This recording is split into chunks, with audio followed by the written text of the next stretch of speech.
Hey guys, just to add on a little bit more to what I said about Lent. Um, the four pillars or the four gospels, the way they've been given to us, it highlights that they were written in the Piscean age, and like I said, hence that is why Jesus was the son of a fish, or Joseph rather. Jesus, Joseph being the same word. So the Joseph of the Old Testament being a type of the same allegorical position as Jesus of the New Testament. Jesus, Joseph, son of Nu, son of Nu being a fish, inhlanzi. Just to assimilate that to other mythologies, you would have as taught by Ubabumutra, the watery, this watery element of the Piscean age. You'd find Ubabumutra talks about the Ncomo, the watery beings from the star system Ncomo or Ncomo, or the star system Kiridao, who came here on silver glistening vessels. Um, um, Pisces, constellation Pisces is ruled by Jupiter. Jupiter's metal is tin, the silver shining vessels who came to Earth and taught mankind the arts. In other mythologies, they are called the wise ones, or the Oane, or Wowane, in one of the tales spoken of by Omabumutra. Wowane, or the Oane, or I-O, or just the I. The I and the O, the I representing a finger, the O representing the sun coming up in the morning, or John, I-O, or I-O-A-N-E, Eon, John.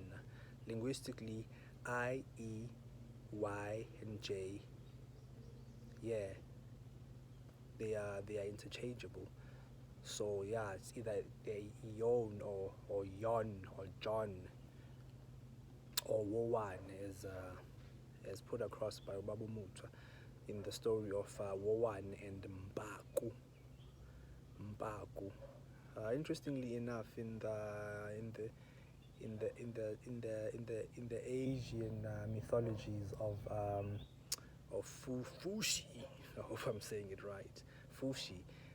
Fushi's spouse is called Mbaku, and Fushi is or Fusi is Amafusi or is Amafuze. Fusi is attributed to. It is said he brought the alphabet, or in their term, their script of writing. He taught them how to write. The mythologies of water beings, you'd find the religions of Mithra,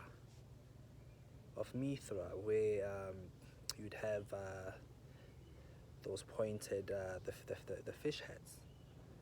The fish heads, still worn by Catholic priests till this day.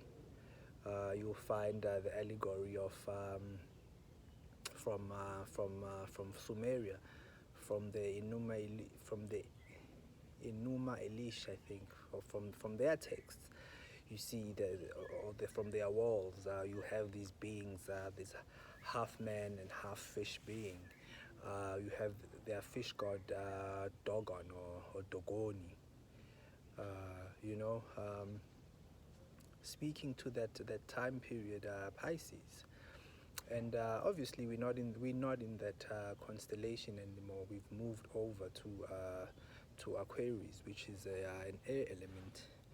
So we're in the air now, and so now to keep as keeping that ritual of Lent, which was taught back then. Basically these rituals, guys. If you really look at rituals, whether it's a Christian, whether it's the rituals we do, the tongo. If you were to sit and break them down, you would actually realize that there's a message to the ritual. It's not just about going out and actually doing it. There's a message to it, and until you realize that message, it's never gonna fully click, or the understanding is never gonna be fully there.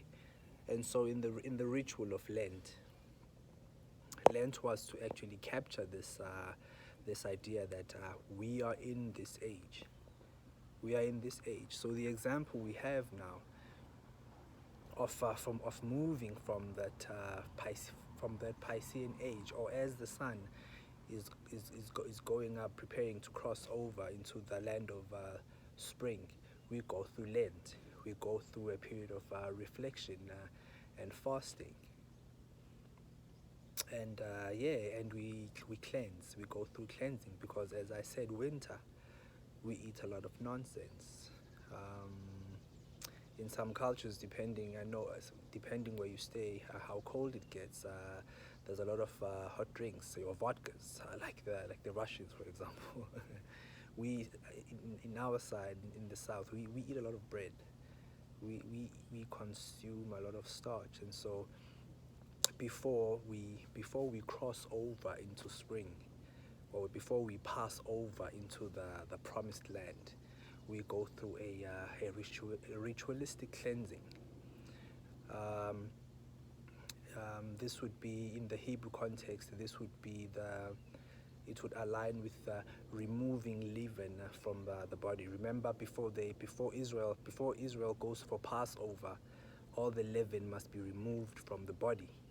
And as the script must be true to what is happening around us, the dust storms, the winds, the burning, it necessitates cleaning from this time all the way going into spring. We are going to be cleaning, but we're not just cleaning, get ridding of our yards and homes of dust. The cleaning must be also happening inside as well. This is how now you take the lesson from above and you narrate it to what is happening within and what is happening in your immediate environment, so that we are not at odds with the stream of nature, so that we may flow with the stream and not find ourselves fighting the stream, thinking we know better, only to find out that we are actually hurting our temples. We are hurting the temple of Israel. And then when the temple of Israel is hurt, we fall into sin. Sin is not being complete, or not being wholesome, not being wholesome, not being holy, because we're fighting the stream, that we're fighting the tide of life, or the vibration of life. That is Pisces. That is the season that is going to be approaching us. As in the southern hemisphere, we are approaching spring, and so our Lent starts from the 23rd, 25th. You can start your 40-day count from there and start your cleansing. The Muslims, some keep to eating once a day. You don't really have to do it that literally, but know and understand the time that you are in. And so if there's anything in your immediate space that needs to be removed, anything that's not working, any baggage, any baggage in your lodestone, any baggage in your magnet, let go of it, start shedding, so that you may cross over into the land of promise. You can cross over into the head, the heaved up place, heaven, clean, white as snow, whiter than the lambs that are born during spring, as white as the lamb. That's what spring is. We enter spring in purity.